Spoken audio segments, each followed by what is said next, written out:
Hello friends. ये बताइए कि क्या अधिक उम्र होने पर यानी 60, 70, 80 क्या आप ऐसे चलना चाहेंगे या ऐसे? वही ऑब्वियसली हर इंसान चाहेगा कि वो हेल्दी रहे। अब अगर डेटा देखें तो पूरी दुनिया में भारतवर्ष सहित लोग अब अधिक उम्र तक जिंदा रहते हैं। लेकिन उम्र बढ़ने पर बीमारियां और कमजोरी आती है और इसका असर पड़ता है पूरे देश पर। हमें तो उससे तकलीफ होती ही है, लेकिन इसका असर पूरे देश की इकनॉमी पर भी पड़ता है। यानी सभी सरकारों ने ये महसूस किया है कि हेल्थ के लिए ज़्यादा हॉस्पिटल्स चाहिए, ज़्यादा बेड्स चाहिए, ज़्यादा रिसोर्सेज चाहिए। तो उससे अच्छा है कि हेल्दी एजिंग के बारे में कुछ रिसर्च की जाए। और इनफैक्ट अगर मैं आपको बताऊं कि दुनिया के एक से एक ब्रिलियंट साइंटिस्ट इस टॉपिक पर आजकल रिसर्च कर रहे हैं कि कैसे हेल्दी एजिंग संभव हो सके। हार्वर्ड यूनिवर्सिटी के एक साइंटिस्ट हैं डेविड सिंक्लेयर। वो तो यहाँ तक कहते हैं कि ageing in fact is a disease. और ये कहा जा रहा है कि शायद इंसान अब कुछ सालों बाद 120 साल तक जिंदा रह सकेगा या उससे भी अधिक, और वो भी हेल्दी रूप से पार्टी करते हुए। इन्होंने इसके बारे में एक किताब भी लिखी है।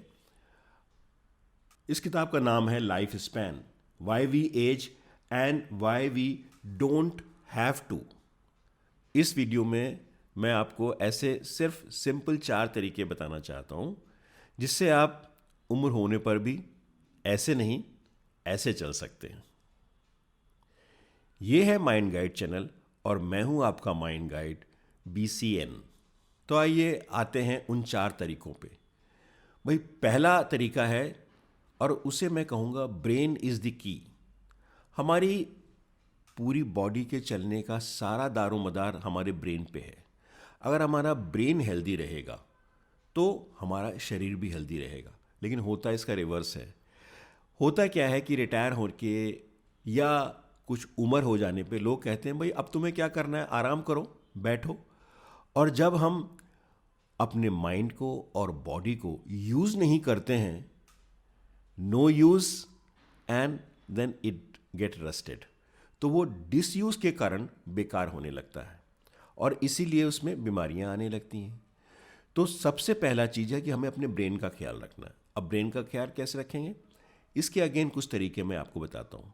देखिए हमारा ब्रेन बना हुआ है फैट का। 60% of our brain is made up of fat. तो ये ज़रूरी है कि हम मॉडरेट क्वांटिटी में, जी हाँ मॉडरेट, मैं दोबारा एम्फेसाइज कर रहा हूँ, क्वांटिटी में फैट खाएं। लेकिन फैट तो कई तरीके का होता है।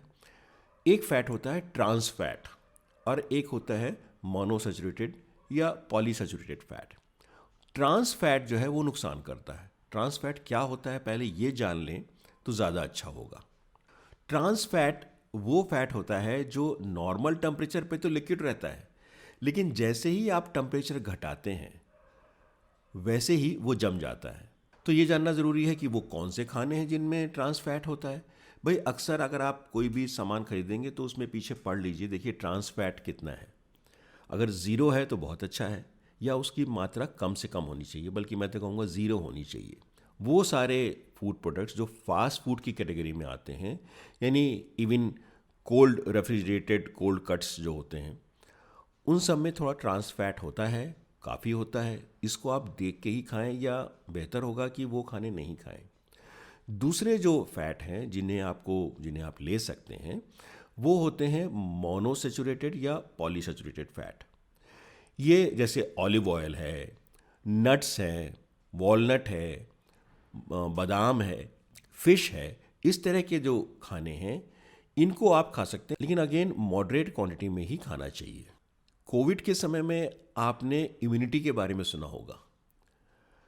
इम्यूनिटी भी बहुत ज़रूरी है। जैसे जैसे हम एज हमारी बढ़ती है तो इम्यूनिटी के लिए ज़रूरी होते हैं टी सेल्स। शायद उस वक्त आपने सुना होगा हमारी बॉडी में एक ग्लैंड होता है थाइमस ग्लैंड, जो 70% फैट का बना होता है। अगेन हमें थोड़ा फैट, अच्छी क्वालिटी के फैट की ज़रूरत होती है जिससे टी सेल्स और दूसरे इम्यूनिटी से संबंधित सेल्स हमारी बॉडी में बनते रहें। और एक तीसरी बात है कि फैट जो है वो बड़ा एडिक्टिव होता है। जितना आप खाएंगे उतना आपका खाने का मन करेगा। तो थोड़ा फैट की क्वांटिटी को मॉडरेशन रखिए और उसमें अच्छी क्वालिटी के मोनोसैचुरेटेड और पॉलीसैचुरेटेड फैट ही का इस्तेमाल करिए। डेटा ये कहता है कि अगर आप सही क्वांटिटी में मोनोसैचुरेटेड और पॉलीसैचुरेटेड फैट लेते हैं तो आपकी हेल्दी लॉन्जिविटी 27% बढ़ जाती है। दूसरा पॉइंट है कैलोरिक रिस्ट्रिक्शन। हमारी बॉडी को जितनी कैलोरी चाहिए रोज़, अक्सर हम खाली बैठे बैठे उससे ज़्यादा खा लेते हैं। 1500 या 2000 चाहिए इस उम्र में, और हम काफ़ी ज़्यादा खाते रहते हैं। तो जैसे ही हमारे मन की स्थिति होती है, जब हमारे पास ज़्यादा पैसा आता है तो हम उसे फेंकते नहीं हैं, उसे हम बैंक में जमा करके स्टोर करते रहते हैं कि पता नहीं किस वक्त काम आ जाए। बॉडी भी यही करता है। ज़्यादा कैलोरी जब आप लेते हैं तो वो उसको प्रॉपरली यूटिलाइज नहीं करता है, वो उसको जमा करता रहता है। मे बी आपके बेली के पास में, या आपका वेट बढ़ने लगता है और वो अगेन स्ट्रेस डालता है आपकी बॉडी पे। आप देखेंगे जब आपके पास पैसा कम होता है तो आप ऑप्टिमली यूज़ करते हैं, यानी देखते हैं कहाँ ज़रूरी है वहीं पे खर्चा करूँ, और कितना रिज़र्व है उतना ही रखूँ। अगर कहीं ज़रूरत है तो रिज़र्व से निकाल के उसको खर्चा करूँ। बॉडी भी उसी तरह से काम करती है। बॉडी हमारी ये जानती है कि जब हमारा बॉडी में कैलोरी इनटेक कम है तो एनर्जी को कहाँ से लाना है और किधर से इस्तेमाल करना है, यानी कि ऑप्टिमल यूज़ ऑफ एनर्जी होता है। इसके लिए एक चीज़ और कहते हैं करनी चाहिए, इंटरमिटेंट फास्टिंग भी आप कर सकते हैं। 14 घंटे, 16 घंटे, रात को आपने 8 बजे खाया, सुबह आप 11-12 बजे तक खा सकते हैं। हालांकि ये डॉक्टर से पूछ के और अपनी अपनी सूटेबिलिटी के हिसाब से करना चाहिए। लेकिन रिसर्च ये कहती है कि अगर आप थोड़ी फास्टिंग करते हैं तो जो सीनेसेंस सेल्स होते हैं आपकी बॉडी में, यानी कि जो सेल मर गए हैं, बेकार हो गए हैं, वो रहते हैं और कई बार वो कई दिक्कतें पैदा करते हैं। तो फास्टिंग करने से वो सेल्स वीड आउट हो जाते हैं, यानी कि आपकी बॉडी से क्लीन हो जाते हैं। तो आपकी लॉन्जिविटी बढ़ जाती है, आपकी जो झुर्रियाँ हैं ये सब में भी इम्प्रूवमेंट होता है। नेक्स्ट चीज़ है माइंडफुल ईटिंग। एज के साथ हमारे रिफ्लेक्सेस स्लो हो जाते हैं, आपने नोट किया होगा, और हमारी जो ये विंड पाइप के पास में एक फ्लैप रहता है, जब हम खाना खाते हैं तो वो बंद हो जाता है, जिससे विंड पाइप में खाना नहीं चला जाए। अक्सर अगर हम खाना खाते समय में टीवी देख रहे हैं या बातें कर रहे हैं या हमारा माइंड कहीं और है, तो ऐसा गुंजाइश रहती है कि इसमें कहीं फॉल्ट हो जाए, क्योंकि रिफ्लेक्स स्लो हो जाता है। ऐसे कुछ केस देखने में आए हैं कि ओल्ड एज में जब लोग बात कर रहे हैं, टीवी देख रहे हैं या इधर उधर दिमाग लगाए हुए हो, तो खाना कई बार अटक जाता है, खांसी आती है, एक मैकेनिज्म है उससे खाना बाहर निकल जाता है। लेकिन कई बार ऐसा भी होता है कि ये फेटल हो जाता है। तो जब भी आप खाना खाएं, मैं तो कहूँगा यंग एज हो चाहे ओल्ड एज हो, माइंडफुल ईटिंग करें, यानी महसूस करें खाने को कि क्या खा रहे हैं, उसका टेक्सचर कैसा है, उसका स्वाद कैसा है, आपने कितना खाया। क्योंकि यहाँ एक बात मैं और ऐड करना चाहूँगा कि हेल्दी एजिंग की ज़रूरत है 60, 70, 80 की उम्र में। लेकिन जैसे आप जब स्कूल में पढ़ाई करते हैं जिससे आपका कैरियर 20 साल बाद अच्छा हो सके, वैसे ही हमें छोटी यानी कम उम्र से ही अपने लाइफ स्टाइल को अच्छा रखना ज़रूरी है। तभी हमारी जो एज जब होगी तो हम हेल्दी रहेंगे। अगर आपने अभी तक नहीं भी रखा है तो कम से कम 40-50 की उम्र में तो अपना लाइफ स्टाइल ज़रूर ठीक करने की ज़रूरत है। और इन बातों पर तब से ही ध्यान देने की ज़रूरत है कि भाई 20 साल बाद या 30 साल बाद कहीं मुझे बेड पे तो लेटे हुए नहीं रहना पड़ेगा, या किसी को मुझे मदद तो नहीं करना पड़ेगा। क्या मैं वो चाहूँगा? अगर मैं नहीं चाहूँगा तो why not start from today. और पांचवी बात इस सिलसिले में है हाइड्रेशन। हमारी बॉडी हमेशा हाइड्रेटेड रहनी चाहिए। कितनी? 35 ml पर किलोग्राम बॉडी वेट हमें पानी पर डे लेना चाहिए। यानी कि अगर आप 70-80 kg के हैं तो 2.5 से 3 लीटर पानी करीब आप कैलकुलेट कर लीजिए आपके बॉडी वेट के हिसाब से। मिनिमम उतना पानी तो ज़रूर पीना चाहिए, जो अक्सर सर्दियों में हम नहीं पीते हैं, और उसी के कारण हेडेक या दूसरी चीज़ें हमें होती लगती हैं। तीसरा स्टेप जो मैं आपको बताना चाहूँगा वो है रिड्यूस शुगर इनटेक। वैसे भी चीनी अच्छी चीज़ नहीं है, और उम्र होने पर तो थोड़ा रिड्यूस करिए कि आप चीनी कितनी लेते हैं। सबसे ज़रूरी चीज़ है कि जो हम खाना खाने के बाद स्वीट डिश खाते हैं सुबह और शाम में, वो है इंस्टेंट शुगर, यानी कि वो आपको इंस्टेंट एनर्जी देती है।